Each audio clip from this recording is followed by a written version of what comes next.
Welcome, ladies and gentlemen, to the latest episode of Bull Banter, the podcast where two brothers from the Southwest talk about the Macarthur Bulls, A-League, and all things football. You're joined by myself, Blake Sims, and with me today on the podcast is none other than Daniel Sims. How are you, mate? Not too bad. How you going lately? Not too bad. Yeah, feeling a little chilly on this Saturday morning, but we've got to get up early and record. Got to get the pod out to all the wonderful listeners out there. Anyway, let's get cracking, hey?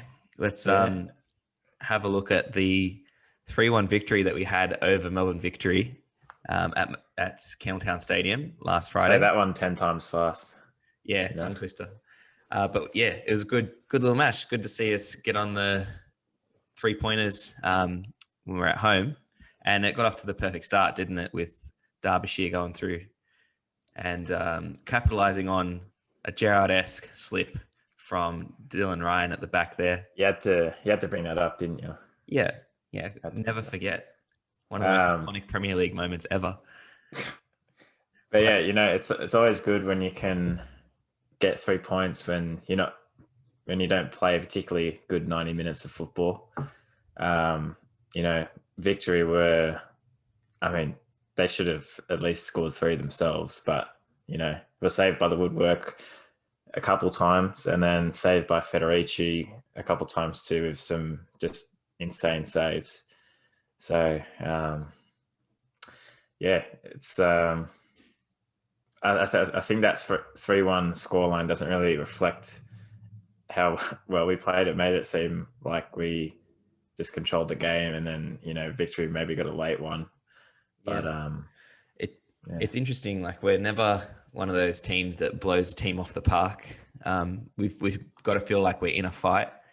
Maybe that's the Campbelltown coming out in us. I don't know. But, Ante, he seems to get us getting points when we don't deserve them, which is a good thing. But, really, you'd expect to be lining up against a Victory side that have been woeful this season and trying to claim a comfortable 3 points. We're up 2-0 at halftime. You think from there we just either manage the game or we go on to add a couple more goals. But we made it hard for ourselves because of our, criminal amount of space that we're giving Victory. And I think it comes down to the way we set up. Obviously, we want to play that attacking football and, try and put some goals on because we need that goal difference to improve. But, people like James Meredith and even Lockie Rose in the second half were just far too high up the field, and it just let the wingers for Victory bomb forward. And as has been the case all season, whenever it's a transition moment, we're slow to react in defence. We try and play that offside trap a little bit too often, and it just doesn't work in modern football, particularly when the flag has to stay down at all costs. Yeah, especially when Victory play, they got Jested up front, and then they just have the 2 wingers just sort of bombing forward. So they're always going to have a 3-on-3 with our centre backs. And we've seen that happen time and time again throughout the season where, we're just too slow getting back, and it just costs us. Cam Sober just has like that first game against Victory, he had like 40 meters of space to be one-on-one with Federici. Yeah.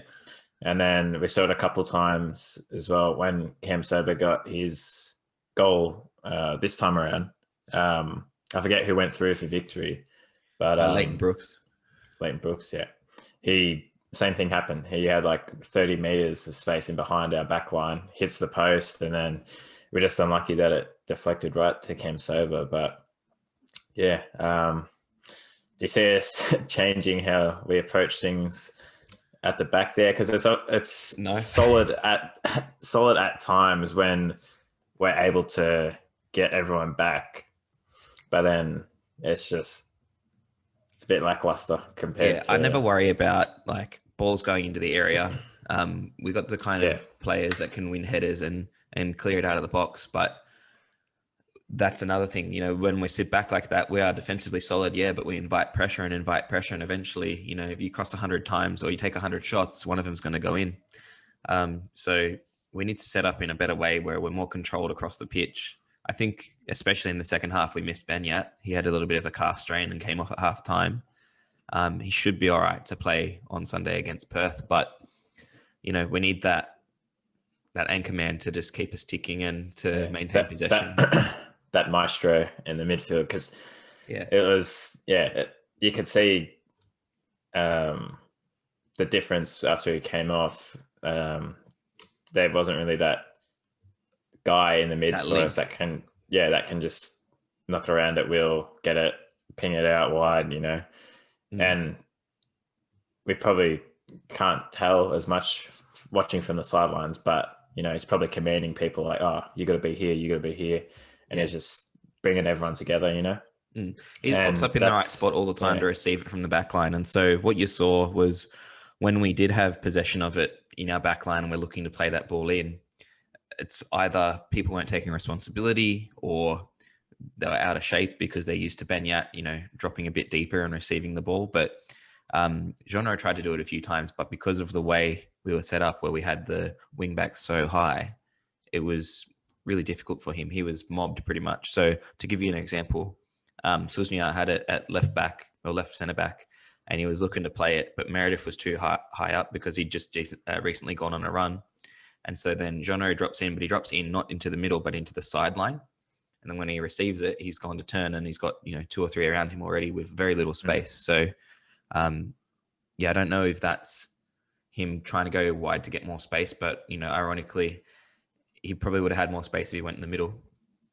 But then again, losing it in the middle, if you're not confident, then, you're going to lose it in a bad position, and you'd rather lose it out wide where it's harder for the opposition to get into the goal than in the middle where it's a straight on counter attack. So maybe like Banyat's only that kind of player who can do that. And, it's not like it's an easy thing to do. We've even seen him be robbed of possession a couple of times and it's led to a goal in that position. But you need someone who can take responsibility in the midfield and go, right, we're taking it from just passing it around the back and we're actually going to do something with it. And, I don't see anyone apart from Banyat who can really turn defense into attack or turn comfortable possession into starting attacks.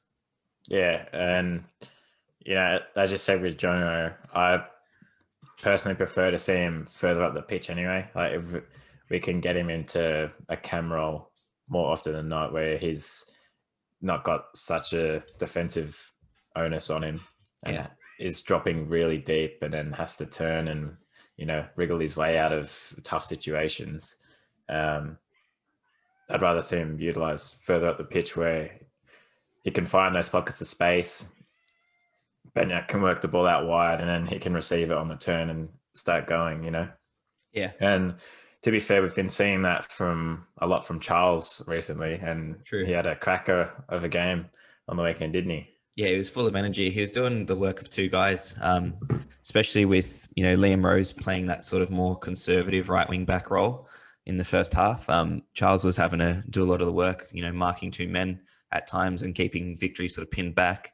When he came off, and it's hard to do for 90 minutes, but when he came off, it was not as much energy. And, despite the fact that, Michael Russ came on, he made a difference.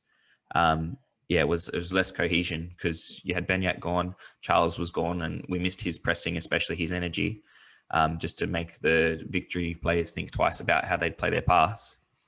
It was tough for us. But in saying that, there's plenty of positives to take from the game. Derbyshire with a brilliant finish 4 minutes in, capitalising on the slip. And, it looked like a chance he couldn't miss. But there was plenty to do. It's not a straight on angle. He couldn't just pick his spot. He had to sort of judge the keeper coming out and dink it over. And it looked for a second like it might have been going a little bit wide or might have just pulled up on the line and Broxham could have gotten it away. But, he saw it in. And then Meredith, later in the first half, we criticised him for maybe being a bit too high up and not being able to receive the ball for that transition out of defence. But, he got on the end of a Jake McGinn cross and notched 2 in 2 against the Victory, which was good to see. I think we start him up front next game. He's on fire. He's on fire. No, it's good though. That's what you want from our wing backs is to be able to get into the box because that's the kind of overload you want. There's a reason why I think we don't do that early cross too often is because there's not enough in the box. So if at least we've got, we work it, and then we do that cut back and cross. we can get, sometimes 5 players in there, and the more bodies you have, the more people you have to get in the position to head it in. We've got to remember as well, we've been without Franjic for how many games now? Yeah. And, if we have him on that right wing back and the form Meredith's in now, like, we're looking $1 million, honestly, because, Franjic, he gets all the way up there. He can whip a good cross in, and, hopefully he comes back soon, hopefully before finals, so he can give us that, extra lift when he does come back into the side. But having those two will just, I think, add so much to the team as a whole. Because as you said, when you've got the likes of Liam Rose, or sometimes Lockie Rose has started as that right wing back. Even Jake McGinn can do a job for us Jake there. McGinn, yeah. And Jake's solid, to his credit. I rate him. But then you have sort of, Lockie Rose is more of a attacking right wing back. Liam's going to be, a bit more reserved and disciplined, work back first and then go forward.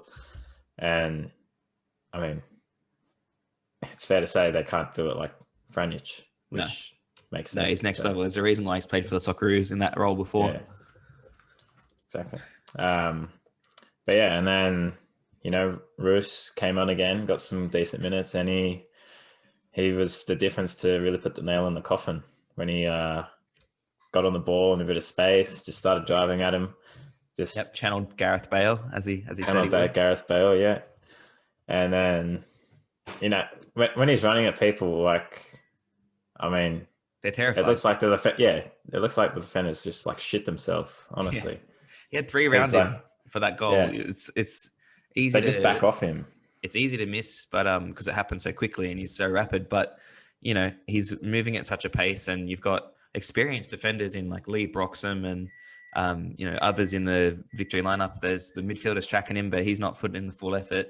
And you're just thinking, when he's holding it up there on the edge of the box, he's going to look at Derbyshire and just take it on his left and go. But he found Derbyshire. I was thinking, oh, here we go. He's just going to do it all himself. But it takes a bit of talent and composure to sum it all up like that. So good on him to get that assist, and it made it feel like more of a win than a 2-1 would have. If it had ended 2-1 after all the pressure that Victory put us under, especially in the second half, it would have felt like we got away with it. But this third goal made it feel like a real win. So good thing for us, a bit more confidence, and we can feel a bit more deadly in our attacks. And I think we are maybe not generating as many chances when we're playing in that sort of counter-attacking manner when we lose a bit of the midfield. But, with people like Michael Rawson, we just look so lethal. And it's not something I expected to see at the start of the season with the way we set up to play, but it's good to see that we can do it both ways. Yeah, I'd like to see more of it, like see us set up in a way that's more geared towards that counter-attacking football, just because I think with the likes of like a Charles, Michael Roos, Derbyshire, even though he's not the quickest, his positioning is top-notch. He can get involved up there. I'd like to see us, at least try it, whether it's this season or next season. Yeah. Just to see what we can do with it, because in these last few games where we have been on the counter, at times we've looked really lethal. And I mean, majority of it has come from Roos just getting on the ball and just going. But if we can sort of facilitate that and, create a bit more going forward rather than just one guy just doing it all for us. Yeah. Then you can't rely on it. Yeah, the goals might be flooding in, which you would say we need a bit more, because our next highest goal scorer is what? Ciceda on like 4, and then Derbyshire is on like 13 or something, right? Yeah. And I don't think anyone except for Ciceda has scored more than 2. So yeah, a bit scary. But that's what you get when you've got, a single striker who you've built the team around, and you just like, our whole play is just swing it into Matt, some other goals happen because of our play and because our midfielders are good, but that's really our strategy. And, it pays dividends, but it really depends on how he plays and his ability to finish. And if we can create opportunities for him to whether we're actually successful. He had a bit of a dry spell for 3 or 4 games there and we were just getting nothing done. And it looks a bit dire. So, we need to be able to diversify it. And I think, we got the players who can, when the switch needs to be flicked, can actually do that counter-attacking play. You spoke about Federici before, keeping all the shots out. And, after the game, he had a few more things to keep out, although I'm pretty sure he would have copped a bit worse in England in his time playing there. But apparently after the match, when Fox Sports was doing their, post-match coverage, some Victory supporters who travelled up to Campbelltown went around to Federici and were abusing him and, also during the match as well. And then one was asked to leave and didn't like that he was being ejected and he ended up taking a bite out of the security guard. Now, I know the food at Campbelltown's not that good, but surely there's better options than taking a bite out of a security guard. Yeah. No, woeful behaviour though. Yeah. Who does that? Who does that? I mean, there's no words. What do you say? Someone, just you're not Mike Tyson, mate. Yeah. Come on. Just be aware next time, especially if you're going to an away trip. Just I don't know. Make sure you're on a full stomach before you enter Campbelltown Stadium. That's it. That's it. Because it'll alleviate all the problems if you just eat beforehand. You got to plan for these things. Not much food on offer at Seatown Stadium, unfortunately. So what I don't understand is there's like a Red Rooster and a Hungry Jack's in walking distance. So they've got options. That's all I'm saying. Anyway, you say that like Red Rooster's an option, mate. Have you seen anyone in a Red Rooster? We all know it's a front for criminal dealing. Money laundering. I've never seen anyone buy anything from there. If you're listening and you eat Red Rooster, send us a message, leave a comment, let us know why, and we'll send you some of these stickers if you tell us why you eat at Red Rooster. We've got stacks of them. We'll give you some stickers. Just let us know why people eat at Red Rooster.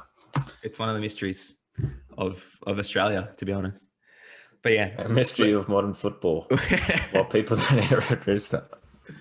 All right. We're going to get cracking on. We're going to look into some of the news that's been circulating around the club this week. Some really excellent news, actually. No bad news. We love to hear just the good stuff. And the Bulls are getting a training centre out at Camden along Caudle Road.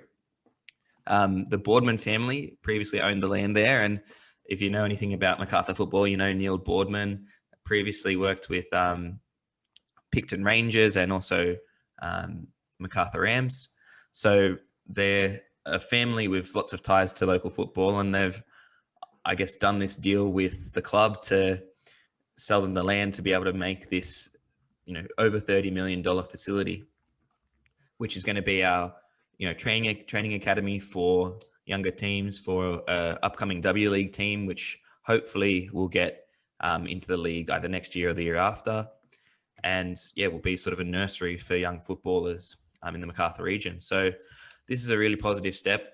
It looks like we're following sort of the footsteps of Central Coast Mariners and Western Sydney Wanderers in terms of their youth setups. And we've seen it pay dividends for them. There's a lot of, they've taken a while to get things going, but there's a lot of good youngsters now coming through both those clubs. And, it's just something that, especially if stuff like a transfer system comes in where fees can be exchanged, it's something that can keep the club operational and profitable into the future. Yeah. And as you said with the Mariners, it feels like half the A-League, it feels like we've been through that setup at some stage, whether it's like a bit more during your youth academy years or later on. Charles is from there.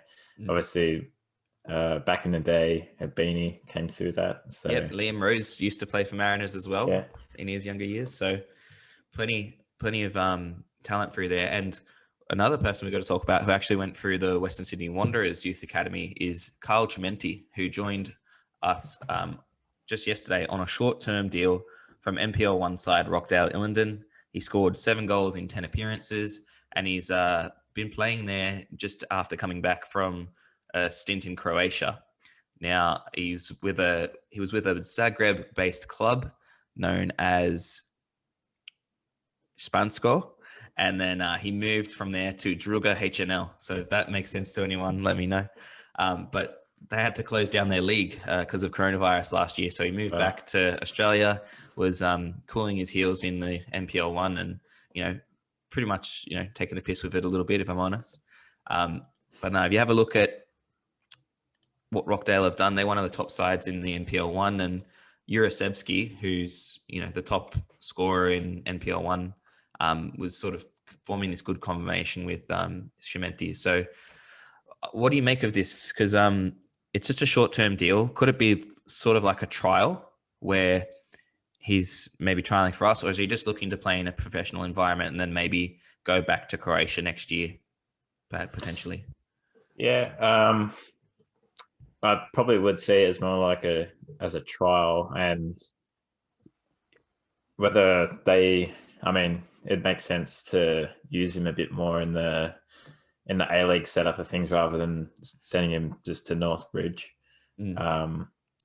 But yeah, I could see it as a short-term sort of thing, and you never know, if we go on a bit of a finals run, it's always nice to have the depth there, because there's not really too many striking options. Like Roos can operate as a striker, but I think he's done his best work in those like left or right wing slots. And then Miroslav Popovic hasn't had much game time, but then there's really no options outside of those three. So I think we're just really adding depth where we need it. Exactly. We're really reliant, and we have been all season, on Derbyshire just not getting injured. And, he's 35. So there's every opportunity, every single game that he could just pull up being like, oh, no, soft tissue injury, I'm done. So we're playing a bit of a dangerous game here. And I don't know, it is good to have that squad depth, but it's a bit of an interesting signing. If it was for a longer term, you could think, okay, we're trying to make this Carl Chimenti guy into someone who can actually play for us and can be a bit of an impact. But maybe it's just a injury cover signing as we're looking to push towards finals. Maybe it's something to do with Kyle and trying to launch his career into Croatia, and perhaps we even get a bit of a transfer fee from that if the owners of Macarthur FC know something about how the A-League is going to work next year. Maybe if the FA have done some sort of rule update in terms of transfer fees, maybe it's a bit of good business for us. But I don't see how he really fits in. Maybe he's just there to be sent to Northbridge and to bump the boys up the table a little bit. Who knows? But it's an interesting one, and we wish Kyle all the best, and hopefully he can, if he does get his opportunity on the pitch for us, he can do the business for us. But I don't see that happening unless Derbyshire gets injured. I think, plus, even if it was looking to be more of a long-term thing, I think it just makes sense to make it short-term, because then, the club can see what the A-League is going to be like next season once, the TV deal's done and if they can afford him, all that stuff. Because,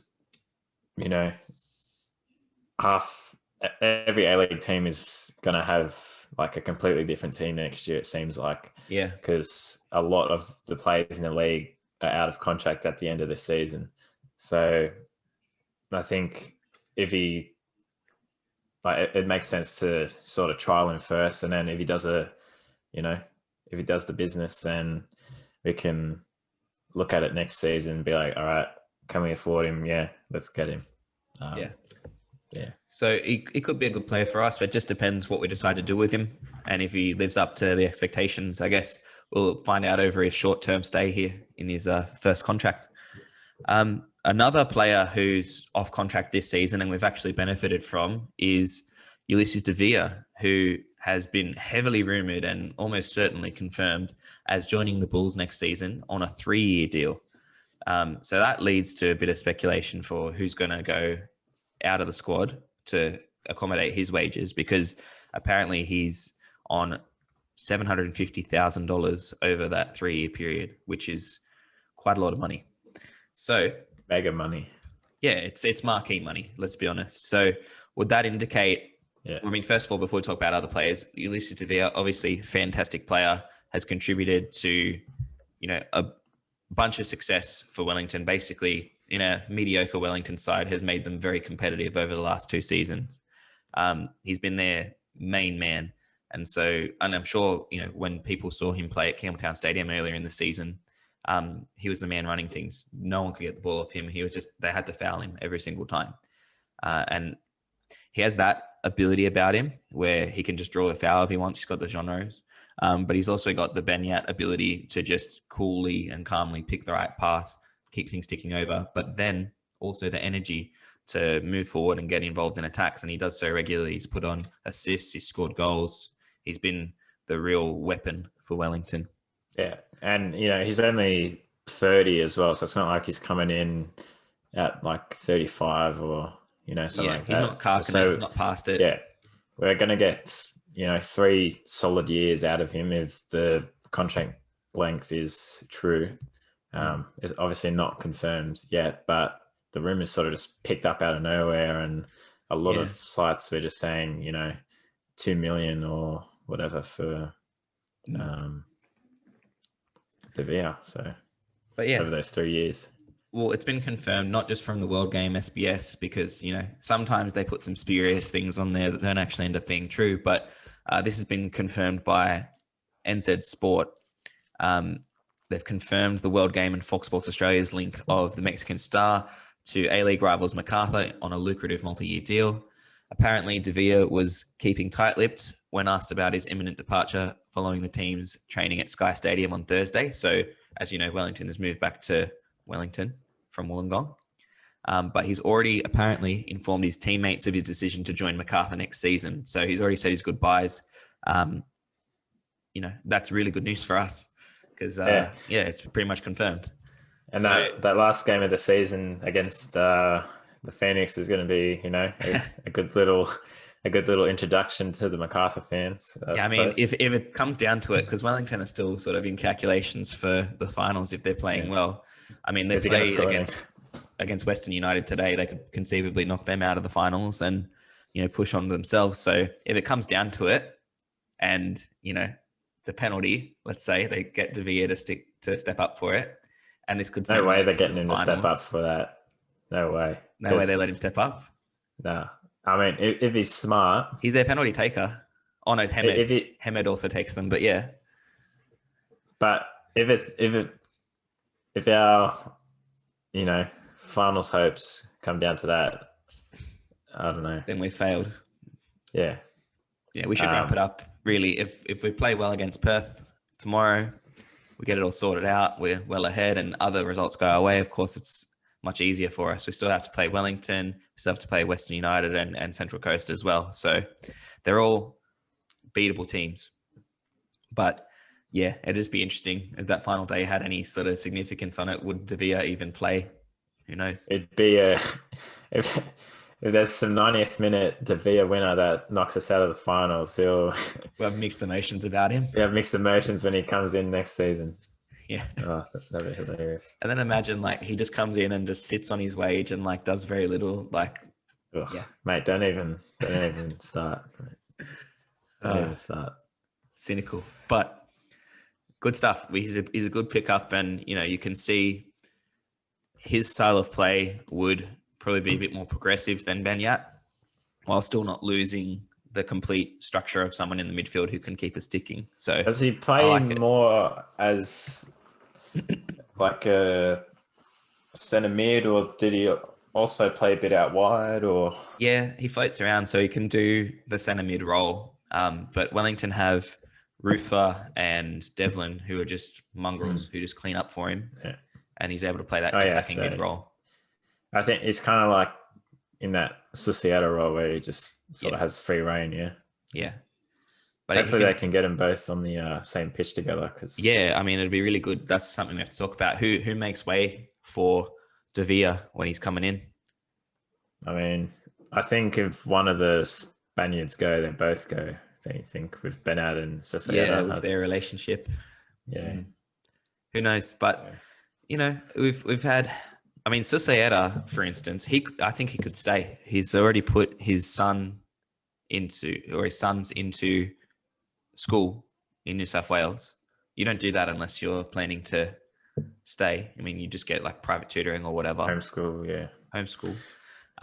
So that sort of sets it up as something possibly positive for us with Societa staying. But you look at the body language of Ben Yat, even in he did an interview with the A-League Facebook page, and he just looks so disinterested. Like maybe that's just his demeanor, but yeah, I think he's a one-season player for us, which, it was lovely to see him while he was here, and he's a good player, but he is getting older, and I think De Villa offers us more personally.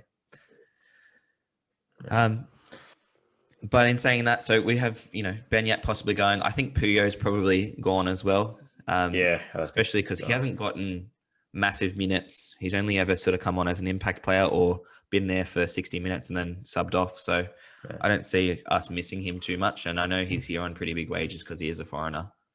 And I think the likes of Charles have put him out the first team. So yeah, they bring more energy. I think, and Charles has had multiple better, like 90-minute performances than Puyo. So, I mean, unless it can sort of, fire up Puyo to sort of lift his game with that competition he has in the side, and, not everything's going to come easy for him or be handed to him. It could work in our favor, but I don't see him. It's an interesting one with foreigners. Like when they come to the league, I think a lot of them, especially if they played in Europe before, they kind of look down on Australian football and think, oh, this will be easy. They treat it sort of almost like the Indian Premier League or Chinese Super League, where it's just like, yeah, I'm this player, I can do it. But there's a real grafting and hardworking mentality, a bit of mongrel in A-League sides that don't make it easy for even the best players. Even Milosevic, who's a top player, can have an off day every now and then if he's hassled enough.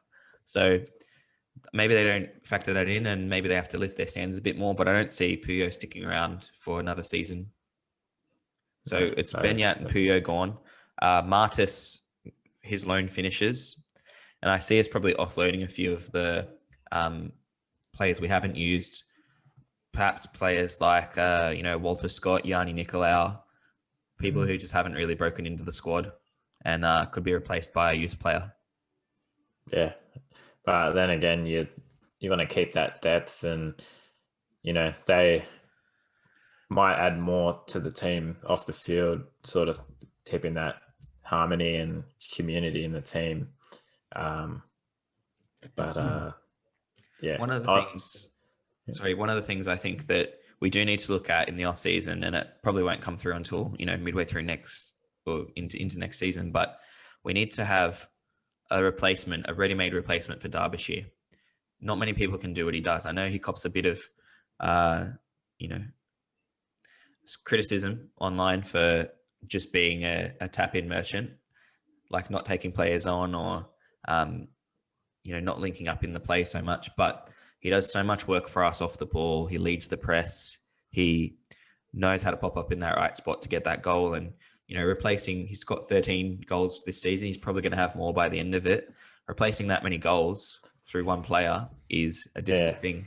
And he's old, man. He's 35. I don't see him necessarily being able to do it for us all season next year, unless he really looks after his body. I think he's definitely got, at the very least, like one solid season left in him for next year. And then I think he might tail off in that second season following. But if we can get someone in that, like, get them in now, so then they can, grow over this first year, make a few, performances next season potentially, just to sort of, what's the legacy for Macarthur going forward, because we can't just hinge ourselves on a 35-year-old striker, even though he's the second top goal scorer in the league. It's just, looking forward to the future, there's a lot more ahead for Macarthur. So Yeah, I think maybe Michael Russ is meant to be the person who fulfills that role, but he's only 18, and despite some really good stints, he hasn't had a full 90-minute performance that you could say was excellent. Um, so that's a big transition for him to make, and you see it often with strikers who are these impact players who they're that magic off the bench, and then they become starters and they sort of lose a bit of form. They lose their consistency because they're not used to doing it week in, week out for 90 minutes at a time. yeah, like we saw that in Ali Cole, who was just terrorizing defenses off the bench, and had like a insane start to the season. And to be fair, Mariners have sort of fallen off a little bit lately on the second half of the season, but it's not like Roos has bagged like 8 or 9 goals or something this season. He's just got the one, and he is young, and his ambitions elsewhere other than the A-League. He's aiming for higher, so we can't, like, maybe for next season we can sort of bring him on, bring him in a bit more, but long term we're not going to have him here for 3 or 4 seasons. Yeah, well, maybe that's where Chimenti fits in. Like, he might just be on a short-term contract now, waiting for the TV deal to go through, and then because he is an established player, he's played overseas before, he's scoring regularly in NPL1. Like, maybe we think he could be the guy to sort of challenge and push the likes of Miroslav Popovic and others to play better, to make that jump, because, yeah, like you say, Derbyshire is not going to be here forever. We can't rely on an 18-year-old Michael Roos to be playing out of his skin every single time. So we need that sort of middle ground between the two while we're developing Roos. So, yeah, it's going to be tricky, but it's a problem we're going to have to fix. That's another big thing. Defense looks fine to me.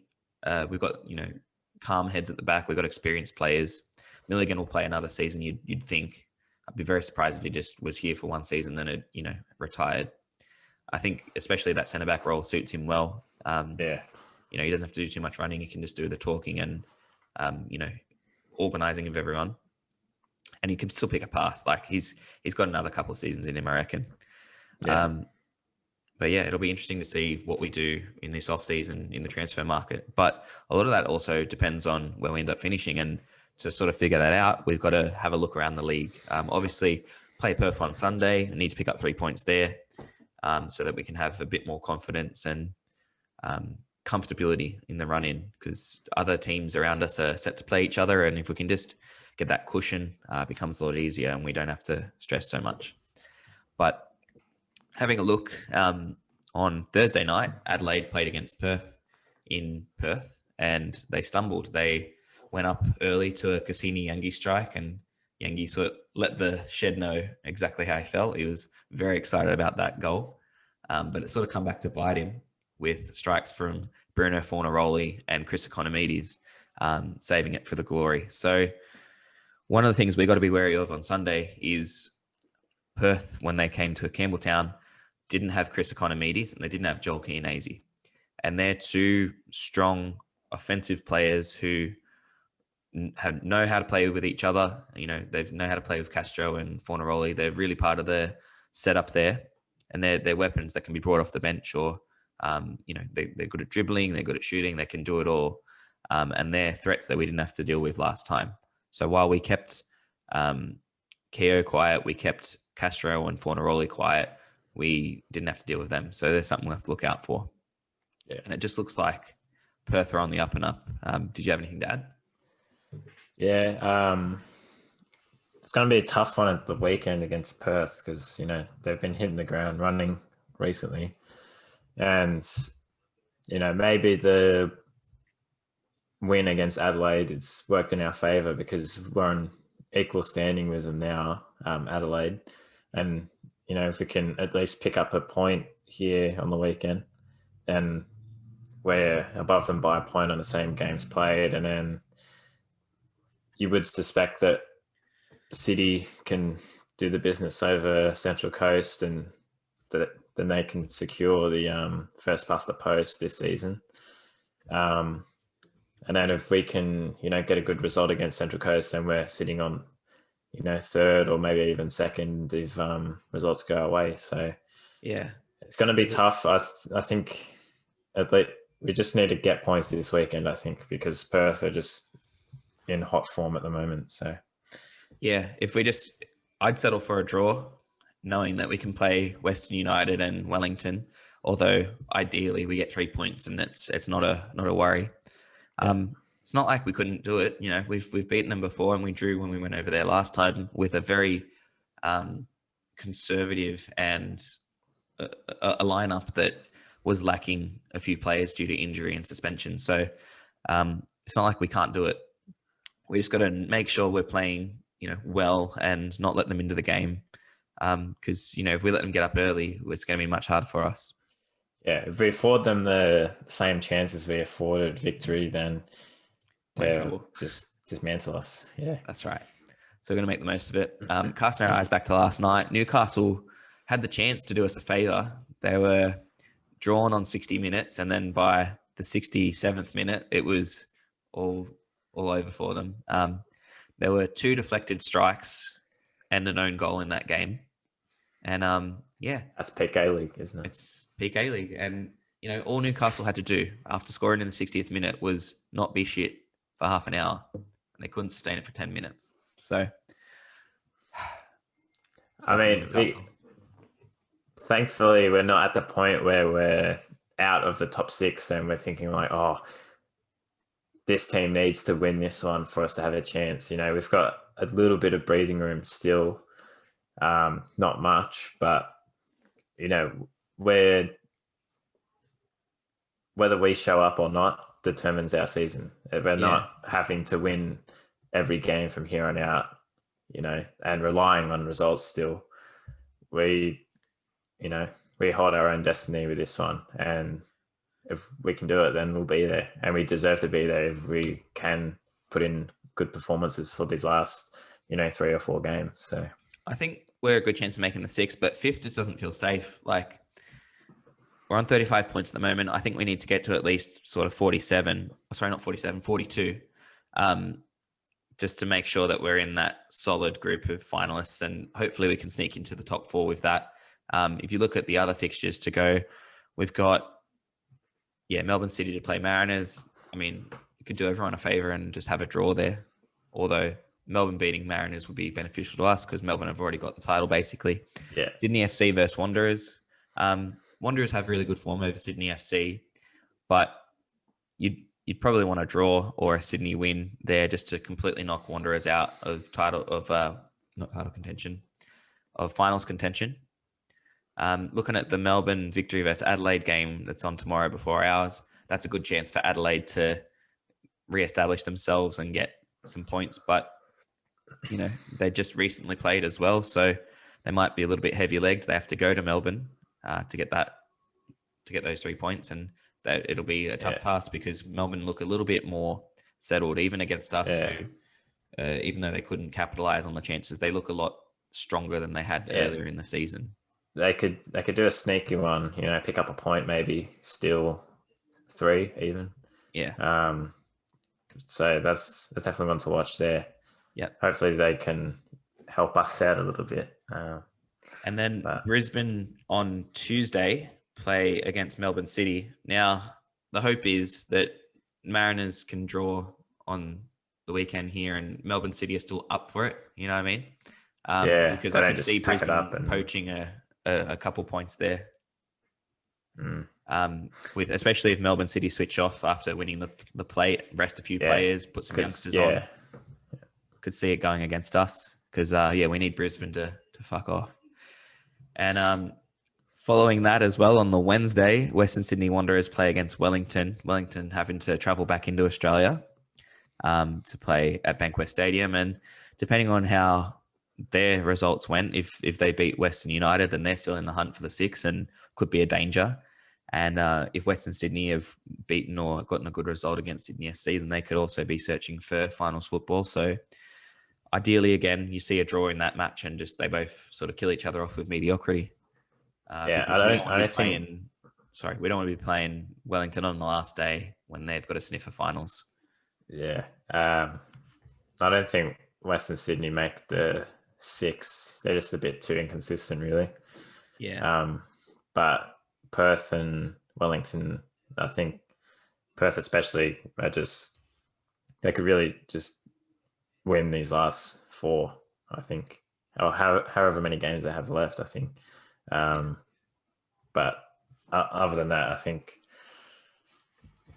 we'll be all right. Hopefully, just a good result this weekend gives us a little bit of breathing room, and then they can just push on for the rest of the season. But it's great to see that, 2nd to 9th only separated by 10 points. Plus, a lot of these teams have a game in hand still, so all up for grabs. Yeah, it's going to be a very interesting one. Well, we might wrap it up there. Please make sure you're sharing and liking everything you see out of Bull Banter. There's plenty more content coming down the pipeline as we do the run into the finals, and we try and get Macarthur over the line. Please make sure that you're getting down to Campbelltown Stadium. We've only got a couple home games left. We've got Central Coast next Thursday on the 27th, and then we're not going to have good numbers for that Thursday night one because it's Thursday night, and they've scheduled Emily games on the Thursday night. So I know a few of the Bullpen boys can't make that one. I can't make that game either, which I'm spewing about because we kick off at the exact same time they do. So just whenever the ball goes over the sideline, just get your phone from the bench and just jump on the Kaya, check the score. But yeah, if you can make it Thursday night against Central Coast Mariners next week, that'll be a massive game. And if we can get the 3 points there, that really helps us cruise into the finals. And then, following that, we've also got games. The Wellington game. And the Wellington game will be the last one.